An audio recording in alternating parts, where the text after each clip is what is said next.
Concrètement, en fait, comment ça se passerait de pouvoir mettre en avant des spécificités régionales pour faire passer des expérimentations, des mises en application particulières à la région, quoi. Comment, au niveau, en remontant jusqu'à l'Assemblée nationale, concrètement, quels sont les leviers sur lesquels vous pourrez agir? Effectivement, est-ce que des alliances, on a parlé tout à l'heure des régionalistes, des autres groupes régionalistes, mais est-ce que vous ne serez pas amené à faire des alliances ou des choses comme ça pour des compromis, quoi, pour pouvoir avancer? Alors vous me posez deux questions distinctes, c'est celle d'abord de savoir quelle procédure juridique encadre justement la dévolution de pouvoir aux collectivités locales. Et la deuxième question, c'est est-ce qu'en faisant de la politique, on ne sera pas amené à nous compromettre, si je veux, ou à faire des compromis en tout cas.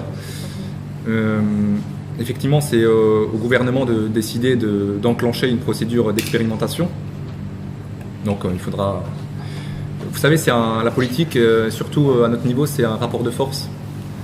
Les corps ont bien compris qu'il fallait être dur avec le pouvoir central pour obtenir des choses en contrepartie. Donc c'est à nous, Alsaciens, de prendre notre destin en main et de dire à Paris ce qu'on souhaite. On a des droits inaliénables en tant qu'Alsaciens, droit à, par exemple, garder notre régime local d'assurance maladie qui, je le rappelle, est solidaire, qui couvre de nombreux ayants droit, des milliers d'ayants droit. Et la deuxième question, c'est est-ce qu'on ne sera pas amené à faire des compromis ?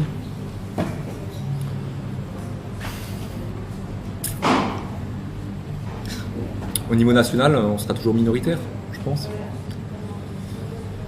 Mais s'il y a une... Vous savez, nous, on promeut le bon sens. Et je pense qu'il y a des mesures qui peuvent être réalisées en France. Ce n'est pas un pays irréformable. Je pense qu'il y a des choses qui peuvent aboutir.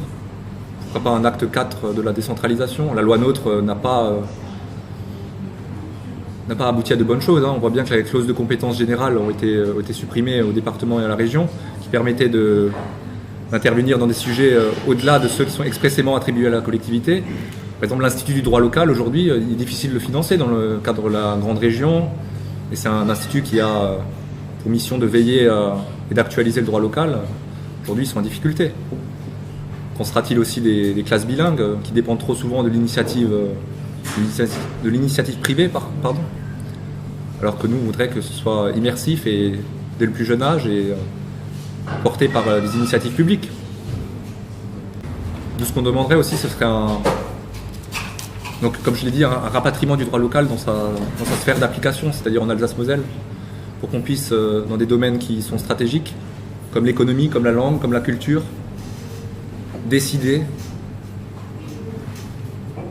souverainement, parce que la souveraineté, c'est aussi pouvoir décider chez soi des matières qui sont importantes à la vie d'une collectivité humaine. Donc ce serait pouvoir décider de gérer notre propre système éducatif avec des programmes adaptés aux spécificités régionales. Parce qu'on voit bien qu'aujourd'hui en France, le principe d'égalité aboutit à l'uniformité. C'est pas ce qu'on souhaite, donc que la loi soit appliquée uniformément partout.